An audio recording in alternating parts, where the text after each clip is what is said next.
Hello friends, welcome back to my channel. जैसा कि आप लोगों को पता ही है कि केवी के जो एडमिशन्स फॉर्म हैं वो निकल चुके हैं क्लास फर्स्ट से। तो उनके लिए जो बेसिक इंस्ट्रक्शंस हैं वो मैं आपको यहाँ स्क्रीन पे शेयर कर रही हूँ।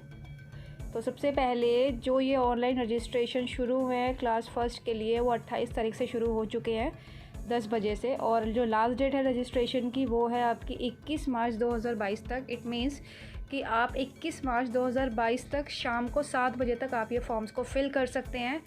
उसके बाद में यहाँ पे आपको कुछ डिक्लेरेशन दी गई हैं कि किस अकॉर्डिंग जो लिस्ट हैं वो आपकी निकलेंगी। तो इसमें 3 लिस्ट जो हैं वो आपकी यहाँ पे दिखाई गई हैं। फर्स्ट लिस्ट निकलेगी 25 मार्च को, सेकंड लिस्ट निकलेगी 1 अप्रैल को, और जो थर्ड लिस्ट है वो है आपकी 8 अप्रैल 2022 को, अगर कोई सीट्स रह जाती हैं तब। उसके बाद आपकी अनरिज़र्व कैटेगरीज़ के सीट्स के लिए लिस्ट है 6 अप्रैल से लेके 8 अप्रैल 2022 तक। इस तरीके से यहाँ पे कई सारी जो लिस्ट हैं आपकी डे बाय डे यहाँ पे निकाली जाएंगी। जैसे SC ST OBC वालों के लिए यहाँ पे इस बारी कैटेगरी जो है वो रखी गई है। तो उसके लिए यहाँ पे आप देख सकते हैं कि जो रजिस्ट्रेशन है वो 13 अप्रैल से 16 अप्रैल 2022 तक है। ये जब होगा जब अगर कोई भी जो सीट्स या वैकेंट सीट्स रह जाती हैं। उसके बाद में जो लिस्ट है वो निकाली जाएगी 18 अप्रैल और 22 अप्रैल को। अब हम करते हैं यहाँ पे एज की बात। जो फर्स्ट क्लास की एज रखी गई है एडमिशन के लिए वो रखी गई है 6 साल से लेकर 8 साल तक। तो बच्चा अगर आपका 31 मार्च तक 6 से 8 साल का हो चुका है तो आप फर्स्ट क्लास में उसका एडमिशन करा सकते हैं। उसके बाद में सेकंड क्लास के लिए 6 साल से वही सेम जो आपकी फ़र्स्ट क्लास के लिए एज थी 6 से 8 साल तक की वही रखी गई है। फिर उसके बाद थर्ड क्लास के लिए 7 से 9 साल, चौथी क्लास के लिए आपकी 8 से 10 साल, पाँचवीं के लिए 9 से 11, छठी के लिए 10 से 12, सेवन्थ के लिए 11 to 13 रखी गई है। वहीं आपकी 8th क्लास के लिए 12 से 14 साल रखी गई है एज। 9वीं और 10वीं 13 से लेके 15 9वीं के लिए, और 10th की एज रखी गई है 14 से 16 साल तक के लिए। तो कोविड की वजह से यहाँ पे जो एज है वो 1 साल इंक्रीज़ कर दी गई है। एडमिशन्स को फिल करने के लिए सबसे पहले हमें यहाँ आना होगा गूगल क्रोम पे। यहाँ पे हम लिखेंगे KVS एडमिशन 2022। मैं यहाँ पे एंटर कर देती हूँ KVS एडमिशन 2022। तो यहाँ पे आपको ये वेबसाइट जो है वो मिल जाएगी kvsonlineadmission.kvs.gov.in। इसका लिंक जो है वो मैं नीचे डिस्क्रिप्शन बॉक्स में दे दूँगी, तो आप इसको वहाँ से भी ओपन कर सकते हैं। तो जैसे ही आप इसको ओपन करेंगे आपको इस तरीके का जो पोर्टल है वो यहाँ पे नज़र आ जाएगा। तो यहाँ से आप अपनी जो रजिस्ट्रेशन है अपने बच्चे के एडमिशन के लिए वो करवा सकते हैं। तो यहाँ पे आप क्लिक करेंगे क्लिक हेयर टू रजिस्टर पे। उसके बाद में यहाँ पे आपको इंग्लिश और हिंदी लैंग्वेज के लिए पूछा जाएगा। तो जो भी आपको लैंग्वेज सूटेबल लगती है उसको आप यहाँ से चूज़ कर सकते हैं। चाहे अगर आपको इंग्लिश में चाहिए या हिंदी में चाहिए तो आप अपने अकॉर्डिंग लैंग्वेज चूज़ करके उसके बाद जैसे ही आप यहाँ पे नीचे आएंगे तो आपको यहाँ पे इंस्ट्रक्शंस मिल जाएंगी। साइड बाय साइड आप इंस्ट्रक्शंस पहले ये सारी रीड आउट कर लीजिएगा। उसी के बाद में आप ये जो आपका फॉर्म है ये फ़िल करिएगा। यहाँ पे इसको टिक कर देंगे हम और इसमें आगे बढ़ेंगे, हम प्रोसीड कर देंगे। तो यहाँ पे इस तरीके का जो फॉर्म है वो यहाँ खुल के आ जाएगा। अब हम इसमें बेसिक डिटेल्स फिल करते हैं। जैसे यहाँ पे आपके बच्चे का फ़र्स्ट नेम पूछा गया है तो मैं यहाँ पे फ़र्स्ट नेम फिल कर देती हूँ। उसके बाद में आपसे पूछा जाएगा कि बच्चा जो है वो डिफरेंटली एबल्ड है या नहीं है। इट मीन्स कि बच्चा दिव्यांग है या नहीं। तो यहाँ पे उस अकॉर्डिंग हम चूज़ कर लेंगे। उसके बाद में बच्चे की डेट ऑफ बर्थ यहाँ पे चूज़ होगी। यहाँ पे डेट ऑफ बर्थ हमें एंटर करनी होगी। डेट ऑफ बर्थ चूज़ करने के बाद आपको यहाँ पे पूछा जाएगा कि आपके जो बच्चा है वो किसी गवर्नमेंट एम्प्लॉय का है या नहीं है। तो यहाँ पे जैसे ही आप क्लिक करेंगे चूज़ पे तो यहाँ आपको कई ऑप्शंस मिल जाएंगे। अगर आपका बच्चा किसी भी गवर्नमेंट एम्प्लॉय का नहीं है, अगर आप कोई भी सरकारी नौकरी में नहीं हैं या कोई भी घर में जैसे दादा हो गए या दादी हो गए वो सरकारी नौकरी में नहीं है तो हम यहाँ पे चूज़ करेंगे नॉट एप्लीकेबल। उसके बाद आपको अपनी ईमेल आईडी यहाँ पे एंटर करनी होगी, फ़ोन नंबर एंटर करना होगा और यहाँ पे कैप्चा कोड जो है वो आपको एंटर करना होगा जो यहाँ पे आपको दे रखा है। कैप्चा कोड एंटर करने के बाद आपको यहाँ करना है रजिस्टर। तो यहाँ पे जो है वो कैप्चा कोड थोड़ा गलत हो गया है, तो मैं इसको दोबारा से री एंटर करके और इसको रजिस्टर करती हूँ। जैसे ही आप रजिस्टर करेंगे तो आपके पास एक OTP आएगा। वो OTP आपको यहाँ पे मिल जाएगा स्क्रीन पे अपनी, या मैसेज बॉक्स में आप देख सकते हैं।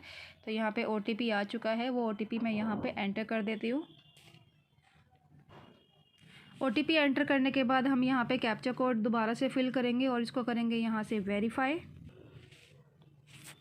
जैसे ही आप अपने OTP को वेरीफाई कर लेंगे, उसके बाद आपका रजिस्ट्रेशन जो है वो आपको यहाँ पे दिखा देगा कि आपका रजिस्ट्रेशन हो चुका है।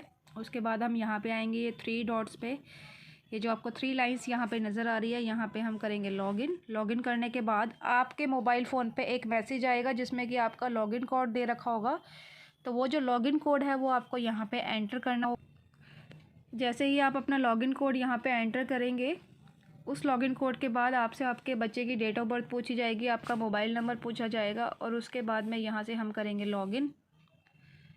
तो लॉगिन करने के बाद यहाँ पे देखिए आपको बेसिक इन्फॉर्मेशन यहाँ पे ये दिखा देगा। तो यहाँ से हमें जैसे ही आप यहाँ पे कैटेगरी चूज़ कर लेंगे, यहाँ पे आपको देखिए जेंडर मिलेगा। यहाँ से आपको जेंडर सिलेक्ट करना है, मेल या फीमेल। अगर आप सिंगल गर्ल चाइल्ड की कैटेगरी के लिए अप्लाई कर रहे हैं, इसका मतलब होता है कि अगर आपके घर में एक ही बच्चा है और वो सिर्फ लड़की है, तो उसके लिए हम यहाँ से चूज़ कर लेंगे। देन उसके बाद में यहाँ पे आपकी परिवार का आय वर्ग पूछा जाएगा। अगर आप लो इनकम के अंदर नहीं आते हैं तो आप यहाँ पे फर्स्ट ऑप्शन चूज़ करेंगे। अगर आप EWS कैटेगरी के अंदर आते हैं तो आप यहाँ पे सेकंड ऑप्शन चूज़ करेंगे। अगर आप गरीबी रेखा से नीचे आते हैं तो आपको यहाँ पे तीसरा ऑप्शन चूज़ करना होगा। तो यहाँ पे मैं चूज़ करती हूँ दूसरा ऑप्शन। मैं यहाँ पे EWS कैटेगरी के लिए चूज़ कर रही हूँ। देन ये आपसे पूछेगा आपके EWS। तो जैसे ही आप EWS कैटेगरी को चूज़ करेंगे तो यहाँ पे आपको अपने EWS या BPL कार्ड का नंबर यहाँ पे एंटर करना होगा। उसके बाद उसकी इशू की डेट एंटर करनी होगी। देन किसने उसको इशू करा है उसको यहाँ पे सिलेक्ट करना होगा। उसके बाद यहाँ पे कैटेगरी पूछी जाएगी, आप कौन सी कैटेगरी में आते हैं, जनरल में, SC ST OBC। बच्चे का ब्लड ग्रुप पूछा जाएगा, तो यहाँ से आप ब्लड ग्रुप को सिलेक्ट कर सकते हैं। तो अगर आपके पास इनकम सर्टिफिकेट आपने नहीं इशू करवाया है तो आप यहाँ पे इसको चूज़ करेगा, कम आय वर्ग के अंतर्गत नहीं। तो यहाँ पे सिर्फ आपसे पूछा जाएगा कि आप कौन सी कैटेगरी में आते हैं। उसके बाद ब्लड ग्रुप पूछा जाएगा, तो जो भी ब्लड ग्रुप है वो आप यहाँ से इसको फिल कर सकते हैं। देन यहाँ से हम करेंगे नेक्स्ट। उसके बाद आती है यहाँ पे पेरेंट्स डिटेल। हमारी बेसिक इन्फॉर्मेशन हम फिल कर चुके हैं। उसके बाद में यहाँ से हमें पेरेंट्स की डिटेल फिल करनी होगी। चूज़ करेंगे, यहाँ पे सबसे पहला ऑप्शन दे रखा है कि आप मदर्स की डिटेल यहाँ पे फिल करिए। तो मैं यहाँ माँ की जो डिटेल है वो फिल कर रही हूँ। मदर की डिटेल फिल करने के लिए सबसे पहले आपको यहाँ पे टाइटल सेलेक्ट करना होगा, मिसेस। उसके बाद में माँ का नाम आ जाएगा, नेशनैलिटी इंडियन आ जाएगी यहाँ पे।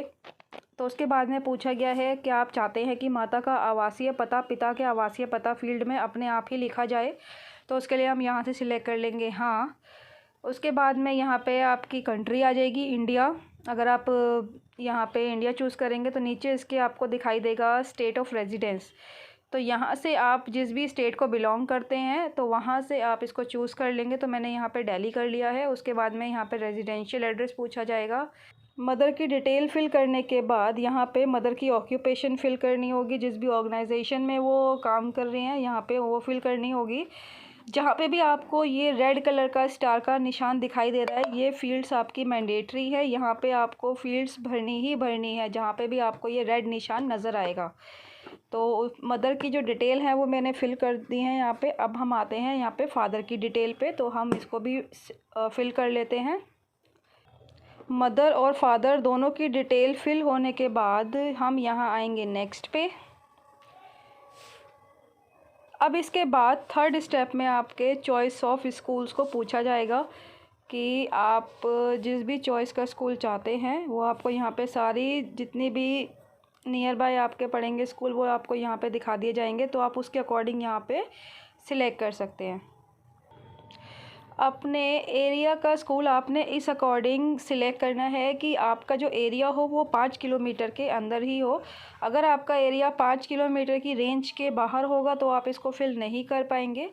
तो मैं यहाँ अपने अकॉर्डिंग जो भी मेरा एरिया 5 किलोमीटर के अंदर पड़ेगा मैं उसको यहाँ पे सिलेक्ट कर लेती हूँ, और यहाँ से आप इसको सिलेक्ट करेंगे 5 किलोमीटर से कम या बराबर के लिए। उसके बाद हम यहाँ पे आएंगे नीचे आपको यहाँ पे मिलेगा कि आपको सेवा प्राथमिकता श्रेणी भरने में मदद चाहिए। यहाँ पे कई सारी कैटेगरीज़ जो है वो आपको मिलेंगी, तो आप अपने अकॉर्डिंग जो भी आपको ठीक लगती है वो कैटेगरी वो आप यहाँ पे फिल कर दीजिएगा। इसके बाद हम यहाँ से कर देंगे इसको नेक्स्ट। अब आती है बारी डॉक्यूमेंट्स अपलोड करने की। तो यहाँ पे आपको इन्फॉर्मेशन दी गई है कि आपको जो डॉक्यूमेंट्स अपलोड करने हैं वो किस अकॉर्डिंग होने चाहिए। या तो आपका डॉक्यूमेंट PDF फॉर्मेट में होना चाहिए या फिर आपका .jpg फॉर्मेट में होना चाहिए। जो फाइल का साइज़ है वो आपका 256 KB होना चाहिए। अब हम यहाँ से डॉक्यूमेंट्स को अपलोड करते हैं। तो जैसे ही आप चूज़ फाइल पे क्लिक करेंगे यहाँ से आपको 3 ऑप्शन मिलेंगे, कैमरा, कैम रिकॉर्डर और फाइल। अगर आपने फ़ोटो पहले से ही क्लिक करके रखी हुई है तो आप यहाँ से उसको ले सकते हैं फाइल में जाके, नहीं तो अदरवाइज़ आप डायरेक्टली भी क्लिक कर सकते हैं। तो मैं यहाँ पे डायरेक्टली जो है वो क्लिक करूँगी। तो मैं यहाँ पे कैमरा ऑन करती हूँ अपने फ़ोन का। यहाँ पे हम फ़ाइल को चूज़ करेंगे, जैसा कि मैंने आपको बताया कि 3 ऑप्शंस यहाँ पे दे रखे हैं। तो जैसे ही अगर आप कैमरे से क्लिक करते हैं तो कई बार क्या होता है कि हमारी जो इमेज होती है उसका जो साइज़ है वो इतना नहीं आता, वो इंक्रीज़ होके आता है, तो हमें उसे रिड्यूस करना पड़ता है, जिसके लिए मैं एक वीडियो का लिंक जो है डिस्क्रिप्शन बॉक्स में दे दूँगी। वो वीडियो आप मेरी यहाँ से देख सकते हैं किस तरीके से हम अपने जो डॉक्यूमेंट्स हैं उसका जो फ़ाइल का साइज़ है वो हम रिड्यूस कर सकते हैं। मोस्टली ये प्रॉब्लम हमारी जब आती है जब हम कोई फॉर्म वगैरह फ़िल कर रहे होते हैं तो हमें साइज़ जो है वो रिड्यूस करना होता है, तो वो प्रॉब्लम इतनी बड़ी लगती है हमें। तो उसको सॉल्व करने के लिए ये वीडियो मैंने आपके लिए बना रखी है ऑलरेडी, तो आप उस वीडियो को वहाँ से देख सकते हैं। यहाँ से फ़ाइल को चूज़ करने के बाद हम करेंगे अपलोड। पे आपको अपलोड का ऑप्शन आ रहा है, तो जैसे ही आप अपलोड कर देंगे आपको यहाँ पे ऑप्शन दिखाएगा चेंज का और व्यू का। तो आप यहाँ से दोनों को, अगर आपको लगता है कि आपसे कुछ गलती हो गई अपलोडिंग में, तो आप इसको यहाँ से चेंज भी कर सकते हैं और इसको देख भी सकते हैं। तो सेकंड ऑप्शन में मैं आती हूँ, यहाँ पे हमें यहाँ पे करनी है फ़ोटो अपलोड। तो मेरा डेट ऑफ बर्थ का जो प्रूफ है बच्चे का वो भी अपलोड हो चुका है और बच्चे की पासपोर्ट साइज़ फ़ोटो भी अपलोड हो चुकी है। उसके बाद में हम यहाँ करेंगे नेक्स्ट पे। लास्ट जो आपका ऑप्शन आएगा वो आएगा डिक्लेरेशन का। यहाँ पे आपसे डिक्लेरेशन पूछी जाएगी, तो हमें इसको सबसे लास्ट में आके कर देना है यहाँ पे टिक। तो आपको यहाँ पे सबसे पहले सेव करना होगा प्रीव्यू के लिए, उसके बाद आप प्रीव्यू देखेंगे। प्रीव्यू को टिक करने के बाद यहाँ पे आपको ऑप्शन मिलेगा सबमिट एप्लीकेशन का। तो जैसे ही आप सबमिट का बटन प्रेस करेंगे तो आपसे पूछेगा ये कि are you sure you want to submit this application, या अगर आप कुछ एडिटिंग इसमें करना चाहते हैं तो आप उसको यहाँ से कर सकते हैं। तो हमारी डिटेल जो है वो ऑलमोस्ट सारी सही है, तो मैं यहाँ से कर देती हूँ यस सबमिट। उसके बाद सबमिट करने के बाद सबमिशन के लिए भी आपके पास एक OTP आएगा, तो वो OTP आप यहाँ पे फिल करिएगा। मेरे पास ये OTP आ चुका है, तो मैं इसको यहाँ से फिल कर देती हूँ। तो यहाँ पे हम इसको कर देंगे वेरीफाई OTP। उसके बाद में आपके पास ऑप्शन आ जाएगा कि आप अपनी एप्लीकेशन को प्रिंट करिए। तो आप चाहें तो उसका स्क्रीनशॉट भी ले सकते हैं, अदरवाइज़ आप अगर लैपटॉप से कर रहे हैं या फिर आप घर में अपना PC से कर रहे हैं तो आप इसको प्रिंट भी कर सकते हैं। तो यहाँ पे आपकी जो पूरी इन्फॉर्मेशन है वो यहाँ से प्रिंट होके आपको पेपर पे मिल जाएगी। तो ये था सारा प्रोसीजर आपका, किस तरीके से आप अपनी जो डिटेल्स हैं वो फिल कर सकते हैं घर बैठे बैठे। ये सबसे इजी वे है कि आप अपने मोबाइल से ही एप्लीकेशन फॉर्म फिल कर सकते हैं। आपको कहीं पे भी साइबर कैफ़े वगैरह या किसी ऐसे सेंटर पे जाने की ज़रूरत नहीं है जहाँ पे कि आपको लैपटॉप या आपको PC मिले। आप घर बैठे ही इस फॉर्म को फिल करिए। होप गाइस आपको ये मेरी वीडियो आज की पसंद आई होगी। अगर आपको कुछ इन्फॉर्मेशन जो है वो इस वीडियो के रिगार्डिंग जाननी है या एडमिशन्स के थ्रू जाननी है KV के, तो आप मुझे कमेंट कर सकते हैं और मेरी वीडियो को ज़रूर लाइक कीजिए और शेयर कीजिए। Thanks for watching.